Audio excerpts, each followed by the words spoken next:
leading the Royal Academy of Improvement. So we will record the session and publish it for staff who weren't able to join us to share and celebrate our improvement success.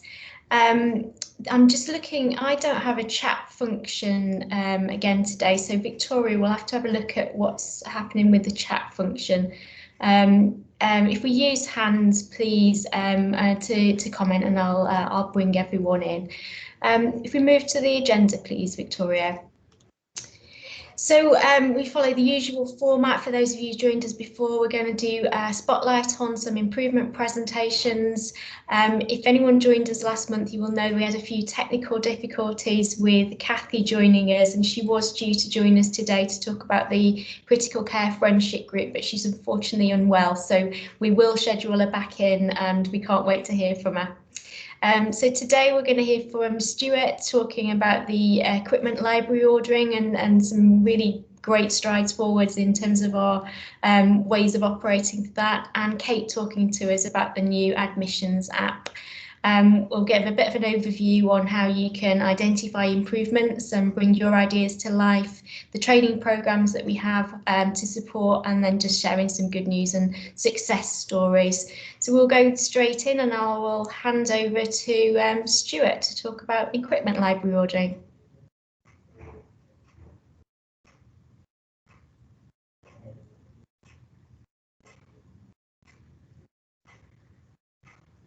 Did you want to try and come off mute, Stuart? Apologies. There we go. Hi, my name's Stuart. I'm one of the specialist engineers in the clinical engineering department, and I'm also the team leader for the equipment library. And so I'm just going to go through a couple of things that we've started doing in the equipment library over the last 18 months or so. So a brief history of the library. It was opened in '97, a combined effort between the clinical engineering department and patient safety to establish the equipment library. The unit was originally situated at the bottom of the Blue Diamond corridor opposite cardiorespiratory. A little store cupboard, I think, will be known to as those that originally worked in there. Due to the success of the equipment library, it expanded staffing wise in 2001. The continued success meant that it outgrew its location, and so moved down to the estates corridor into bigger premises in 2003. Then in 2004, National Patient Safety Agency issued a safer practice notice in May that recommended, as part of a review into infusion devices, that all hospitals in the country should start using or look at using equipment libraries. So in that terms, we were quite a way ahead of a lot of other hospitals in the country.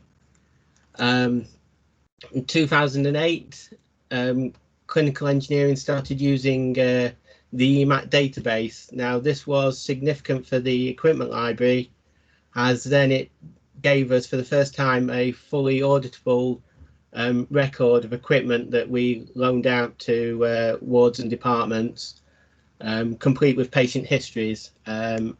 This replaced what was an Excel spreadsheet, so that was a big step forward for then. And then the library ticked along nicely until we had a little internal restructure in April 2019, where I was asked to look at the equipment library and see what improvements we could actually make in there in terms of the day-to-day running. So what we looked at originally, we sent out a survey out to the wards. Unfortunately, it got delayed a little bit, and then we hit really bad timing at the start of 2020. But the results that we got back were overwhelmingly positive. So 76% of the people that responded gave it very good. We had no one complained about the equipment being delivered on time. 77% of people said they didn't have any difficulties obtaining the equipment. Obviously, we got some really nice positive feedback from the survey, which was good, showed that we were on the right track. But when you're looking to improve the service, you sometimes want to look at the negatives as well. So obviously one of them was we only got 22% of the surveys that were sent out returned. But the issues that we were really looking at were 11% had difficulty contacting the equipment library, and 22.5% of people had difficulty obtaining equipment for obviously different reasons. Again, we gave people the opportunity to comment, and they were some of the comments that we had back about the library. I didn't just leave it at the staff out on the wards. I also asked the team that works in the equipment library of where they thought they could improve, what difficulties they were having.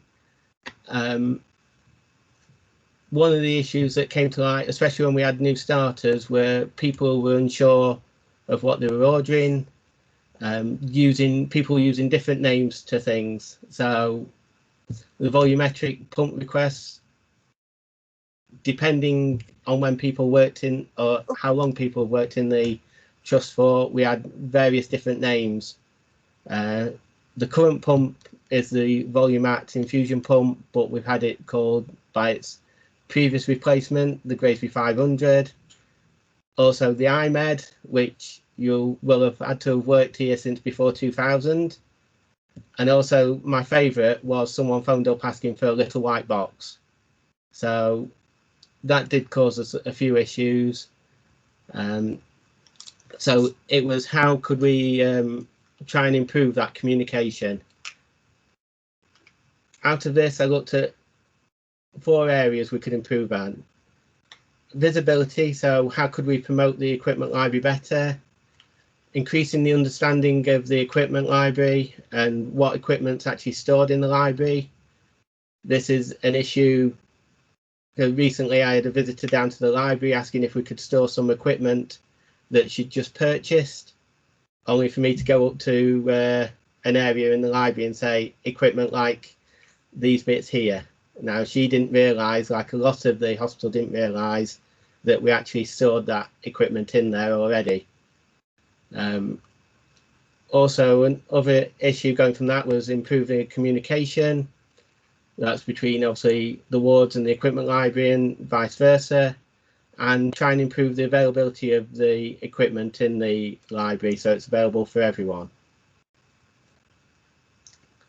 So when I first started thinking about all this, my first idea was a poster. So we came up with a couple of designs, printed them out in A4 and A3, and took them around the hospital, pinning them up on near the reception desks on every ward, which obviously I think went down well because it showed some of the equipment that we do actually have in the hospital and gets kept in the library. So then I started thinking, how could we improve on that idea? And those people that used to come down to the equipment library to get equipment a few years ago or out of hours might remember we used to have some posters up around the equipment library detailing the equipment with a brief description of that. Unfortunately, over the years, equipment's been replaced or updated, so these posters were out of date.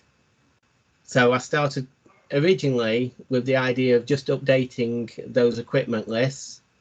That then grew as time went by to more and more equipment, and so it started forming a bit of a catalogue. The catalogue, if we move forward a page, it has brief features of the equipment. So it's technical description, thanks to clinical skills and tissue viability, also has a brief note about the clinical applications of each piece of equipment.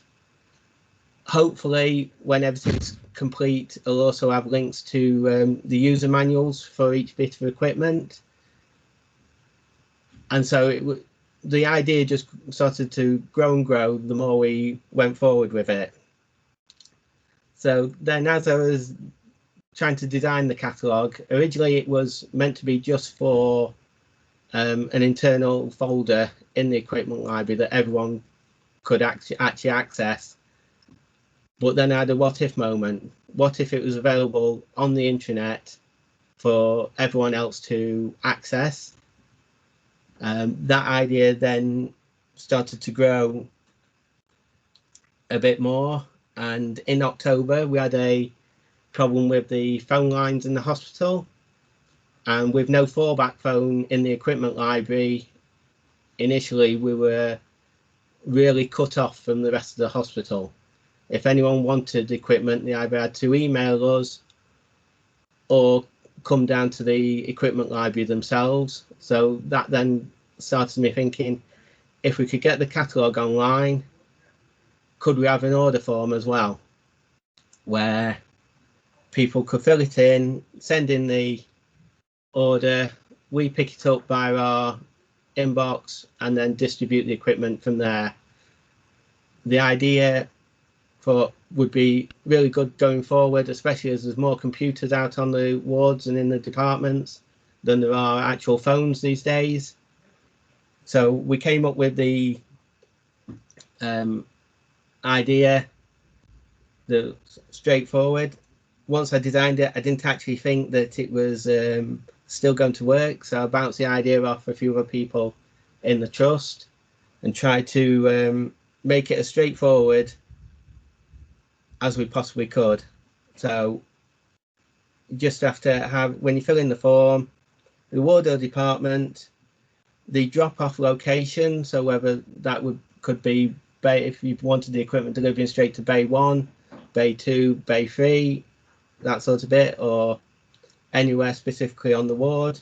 And then all we'd need is a contact name and number, and then find the equipment that you wanted and enter the equipment details and the hospital number of the patient you were wanting the equipment for. So moving forward from that, we then decided to go for 3 different forms. So we've also gone for the adult resource consumables for the airway trays, and the same for the pediatric resource trays as well.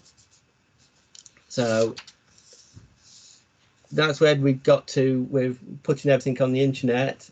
It wasn't until actually I'd viewed one of the forums and Stacey Burton had mentioned something about pharmacy having order forms, that until I got in touch with Stacey, I didn't actually realise where we could possibly go with it all.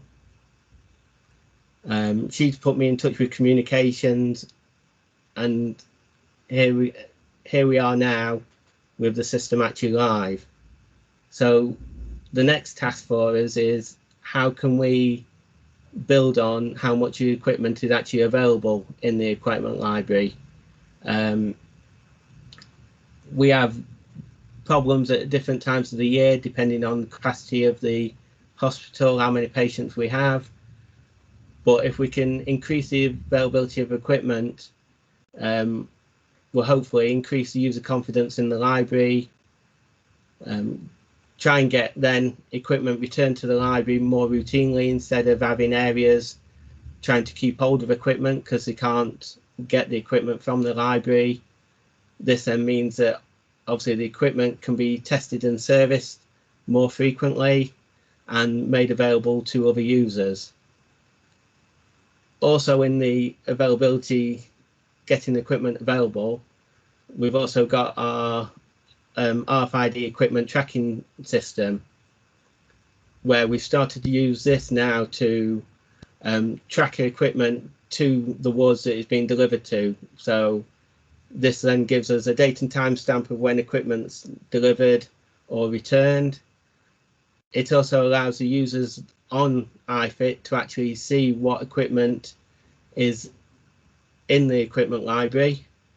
The downside to this also is it can tell us where the equipment is, but it can't tell us actually if the equipment is in use or just stored away. Well, not yet anyway, but that's a development further down the line.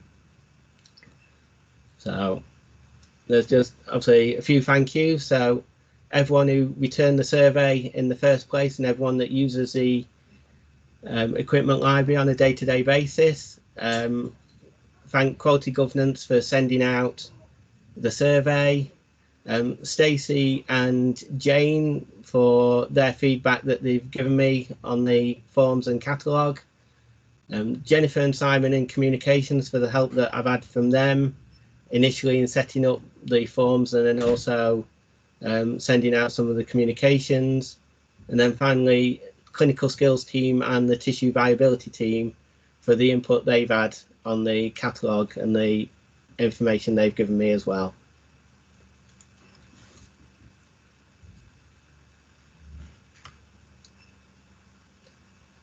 So, yeah. Anyone has any questions?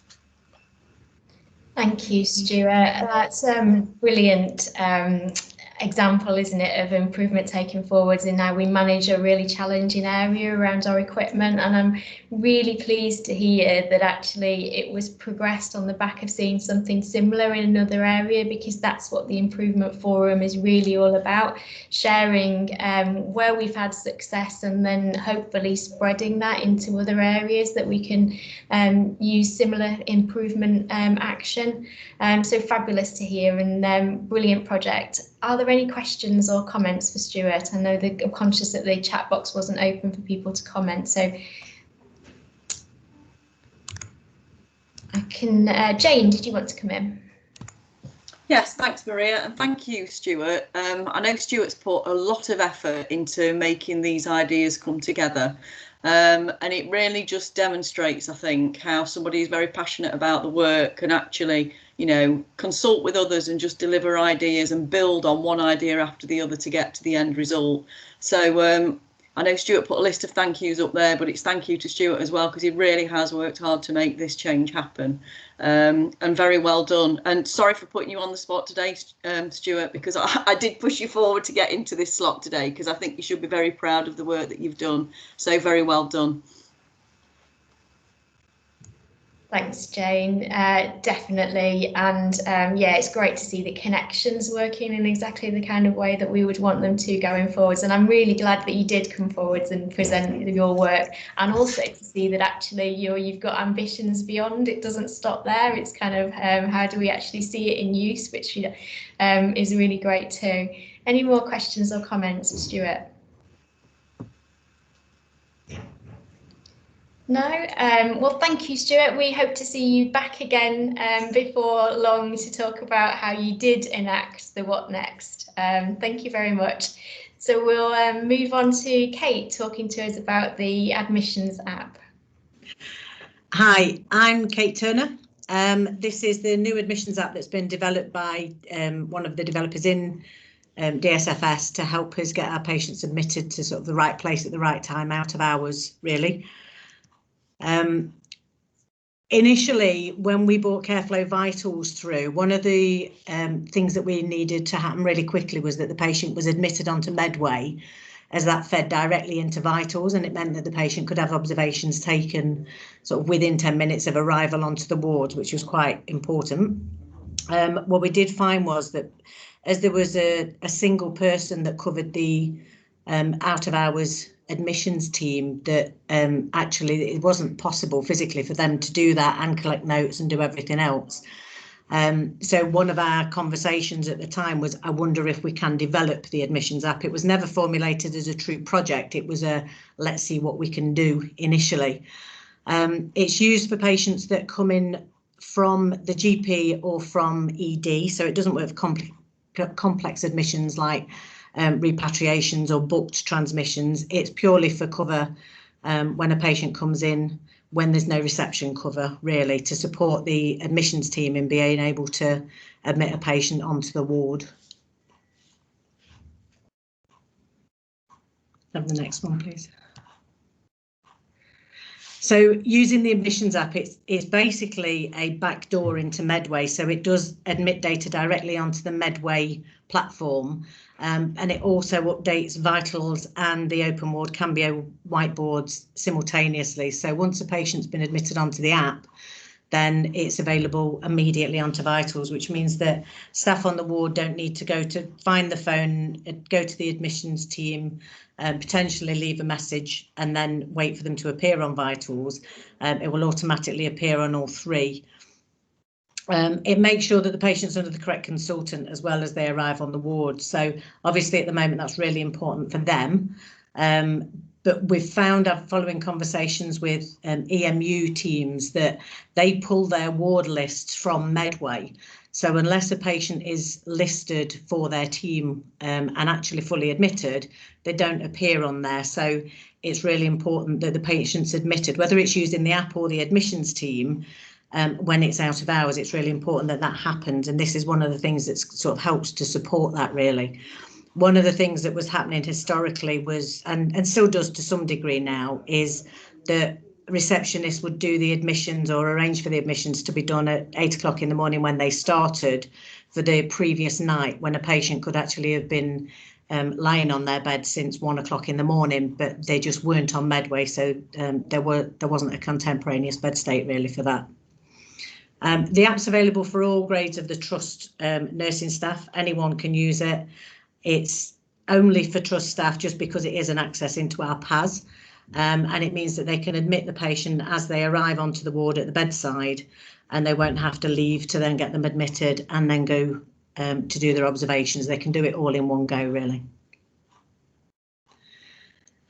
So what it started with was with Vitals as part of the project plan was to get some extra out of hours reception teams and admissions teams. So there was an employment of temporary contracts on the back of Vitals supported by DHSF, basically making sure that we'd got 2 staff available at all times out of hours and weekends, so that when staff did phone up from the wards, then they'd be able to get the patient admitted sort of really quickly, sort of allowing to cover for breaks and things like that from the admin teams.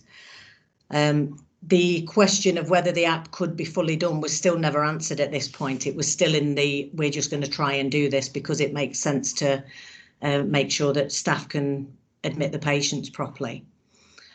This was 18 months ago, and the temporary contracts that were there have ended, and they've been extended a few times in order for us to be able to get this app out and get it sort of up and running.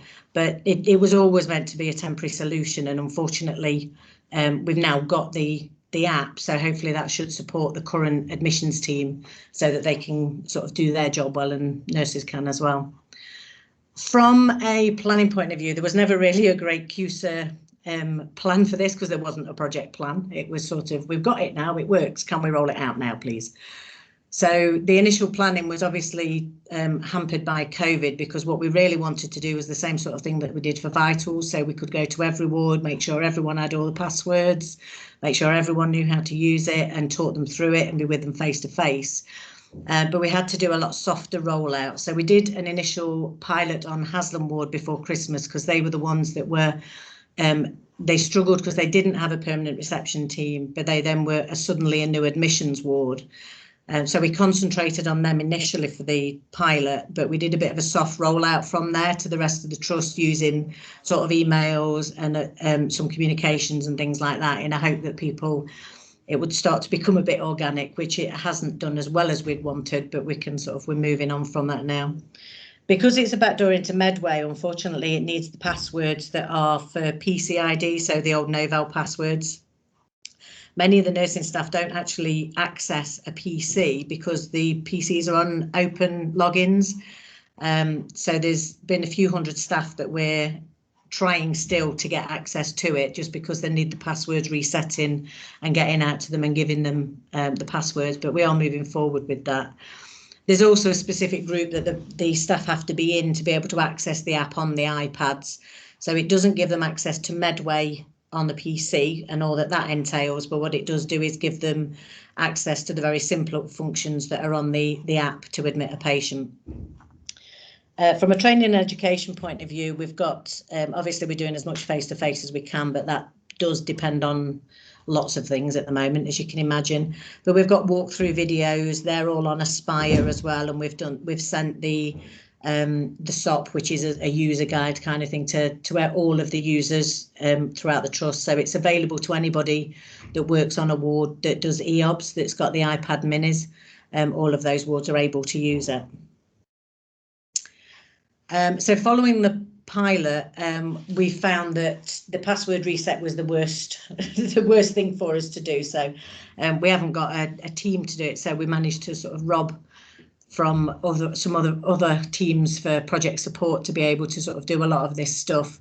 And we're just sort of trying to push now to roll out to the adult wards. We did get feedback from Hasland, which was the app needed to look larger, the text needed to be bigger, and it needed to be there needed to be a stop function. So once you've searched for a patient, the last version of the app allowed you to go right through to the end of the process, and then it says, yeah, you can't admit this person because they're already here, which was essentially a waste in time. And that has been updated, and we've just put the new version out on Monday with those edits in. But we did get a 4 out of 5 star rating for that as well, so we were quite confident that it was sort of easy to use as well.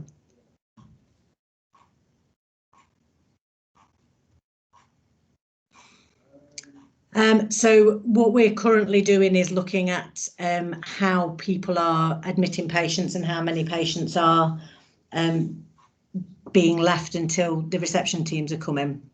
One of the things that Vitals has done has not improved this situation, is what I can say really. So one of the functions on Vitals, there's a find patient function.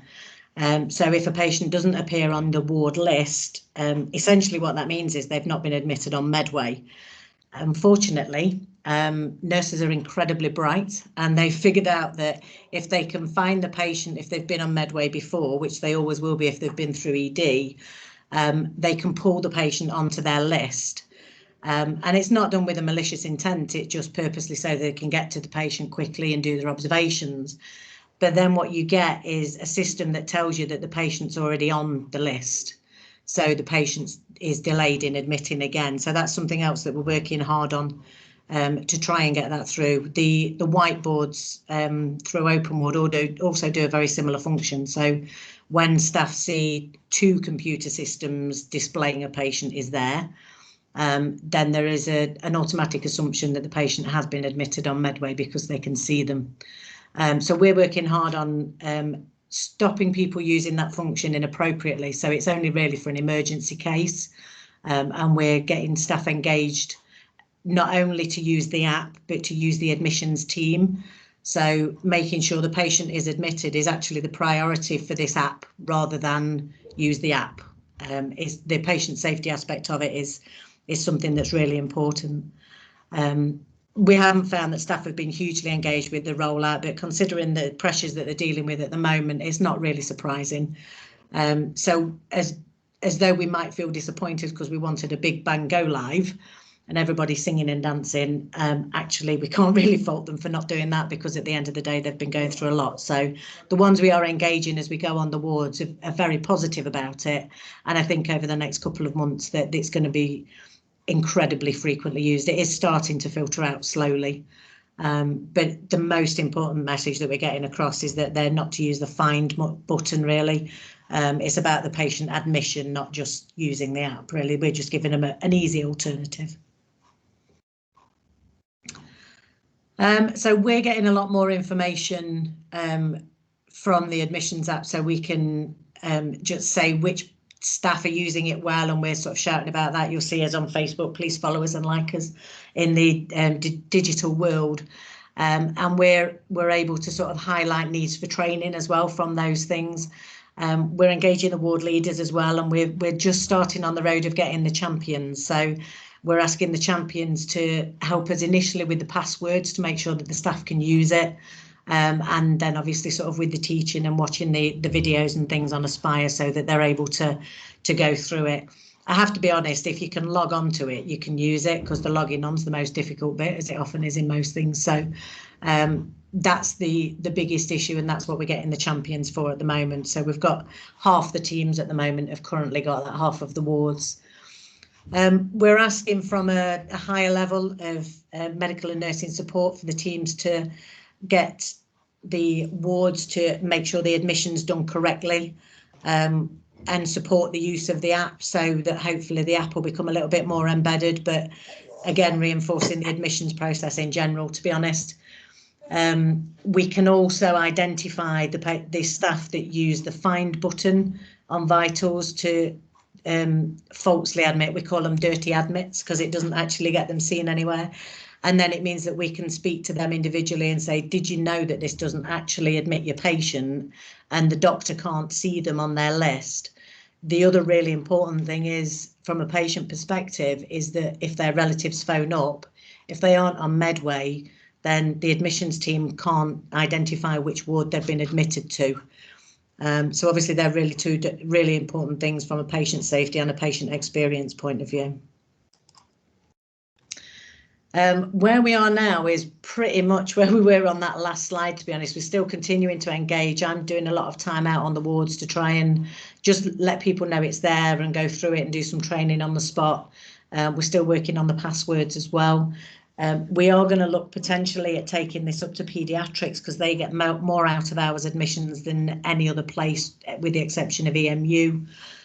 So they hopefully will be able to start using it, which will help support the rest of our digital journey as well. So when we have things like Connect, which is the communications for medics initially, that will be all pulled from Medway. So at least every patient will have the correct consultant, and the doctors will know they're there, and they'll be able to sort of go and clerk them at the earliest opportunity, rather than not being aware they've actually been admitted. So we're just continuing to push forward at the moment, but there are developments. So we will have other functionality that will come with the app, but that's in the discussion and development stages. So I might come back in a couple of months when we've got other stuff done.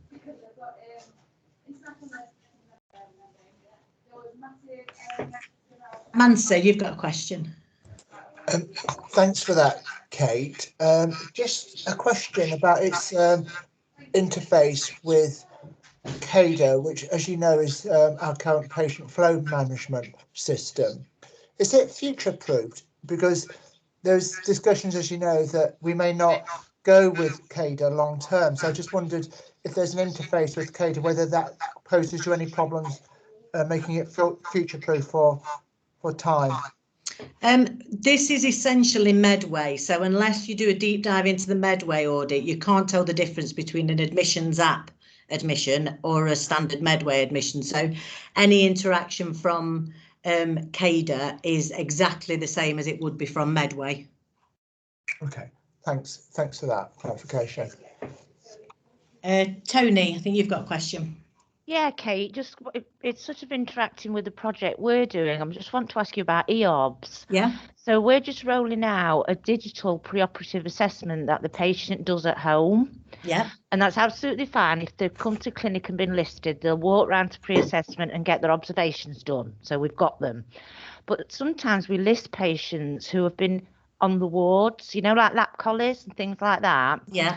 So can we access their latest sets of observations in pre-assessment? Absolutely. Yeah. What I'll do, wicked. I'll email you, Tony, and I'll give you all the details. Oh, fantastic, Kate. Lovely. Thank you very much. Thanks, Kate. Are there any more questions for Kate? I think just my reflections, Kate, it's a really different rollout this time, isn't it, versus the Care Vitals? It really and actually is, yeah. To have got where you've got, given the circumstances, I think is amazing. But such a different kind of setup in terms of how we approached it, and yeah, it's very different, and I think you should be commended on getting as far as you have, given the circumstances. It's great to see PDSA being worked through as well, and I guess you've got a few more cycles to go before you come back and talk to us about how successful it was and show us the SPC. Yeah, we really have, but thank you. Yeah. Thank you very much, Kate. Shall we move on then? So I don't think Stacey's joining us today. I think she's back delivering vaccines at the minute. So if I just talk you through, so we've got the Academy is here to support you with bringing your improvement ideas to life. We've got a number of ways that you can send your ideas into us. If you have a look around the trust, there are posters everywhere with a QR code which you can just scan on your phone and input an improvement idea, and then the team have a look at those and we get in touch with you to support you. You can give us a call, you can drop us an email or contact us on Twitter, and we will get in touch with you and support you in bringing your improvement idea to life, and hopefully connecting you with others and the right people who can support you in the same way that Stuart talked about earlier, with Stacey connecting in with different people who could support with bringing that idea to life. We've got the monthly Royal Academy of Improvement newsletter as well, so just short bites of improvement that have been delivered across the trust. If you've got a piece of improvement work that you want shared within that, please get in touch, please, and we'll share, celebrate, and make sure that the wider trust knows about all the improvement work that's going off across the trust, and then we start to celebrate some of our outcomes, hopefully too. In terms of the training programme, so some of you will know that our CUSA programme has been it's been paused, but we've managed to still get a number of staff who began their CUSA training at the point that COVID hit last March. We did manage to get those through their practitioner training, and the 5-day practitioner programme will start again next month. So we will aim to extend the availability of that CUSA programme in the next year. Our introduction to improvement has been reviewed and reset with the new world. It will be completely virtual for the future, and will be it's a 3 to 4 hour session, completely virtual.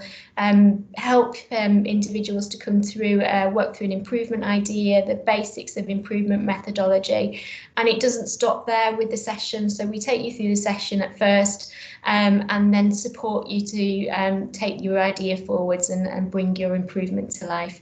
So the session dates that we've got currently booked into the diary are there. Get in touch with us if you are interested in getting one of those dates, or please share with colleagues across the trust. We get really great feedback on the introduction to improvement, and we really want to connect as many people as possible with that over the next year. In terms of sharing and celebrating success, so there's a couple of slides in here which are just kind of short bites of improvement success, and things that we hope to bring more detail on through future spotlight on in this forum. So just a couple of things this month. We've joined forces with DHU at the front door to trial some new ways of working in terms of that front door for minor injuries patients. So watch that space, and we will hope to bring that forward for a spotlight on later in the year to see how that's done. We've got a new approach launch for stable prostate cancer monitoring. So blood tests are done closer to home, and they're avoiding unnecessary trips into the hospital. Our NGS Macmillan Information and Support Centre team have launched a new app. Obviously completely different ways of working, and patients haven't been able to visit the centre that we in the way, and access services in the way that we kind of designed them. So that's really, the app's been developed over a number of months in response to COVID, and is a real virtual extension of the centre. So it's got sections for patients, carers and professionals, and it's a really great app. So I would definitely recommend that you have a look at that. And again, I'm hoping Cherie and the team come and talk to us at a future improvement forum to talk you through how they got there with that app. David Brooks and Karen Lavender Fletcher have been awarded Eco Hero Awards for getting on their bikes and supporting our trust ambitions. So 4% of carbon emissions in the NHS are due to the staff commute. So those two have been doing their part and been awarded with an Eco Hero Award. We've got some newly launched people management sessions available to clinical and non-clinical leaders. They're all around leadership techniques and skills. So they're available on the intranet and you can book straight onto those if that's something you're interested in. And then hopefully many of you will have seen it, but our team and our patients shared their experiences of COVID-19 through a two-part feature on ITV News, and it was brilliant to see our amazing staff kind of represented and sharing their experience with the public. Our gynae nurse specialist, Livy's done a short video which has been published to promote Ovarian Cancer Awareness Month, raising awareness and encouraging women to seek medical advice if they've got concerns. Our paediatric CT scanning room looks amazing now. It's got a really cosmic makeover, so help reducing anxiety for our younger patients with thanks to our supporters who helped us fund that makeover. And really excitingly, we've begun preparatory work for our new urgent and emergency care department, which is definitely an improvement for the future, and we're really excited that that's progressing. In terms of, because we didn't have Kathy come to talk to us today, we do have a gap and some time available. So I know there's lots of brilliant improvement work happening across the trust. Is there anything that people are working on that they want to particularly share? Any live improvement? Doesn't have to be complete. It could be at the start, it could be the infancy, it could be an idea. Is there anything people want to share and talk about?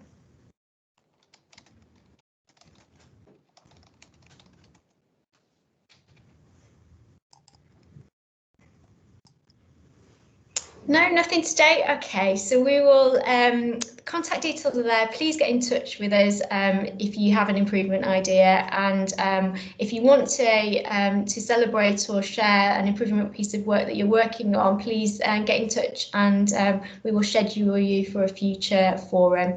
Thanks very much for joining us today, and we'll see you next month. Thank you. Thank you.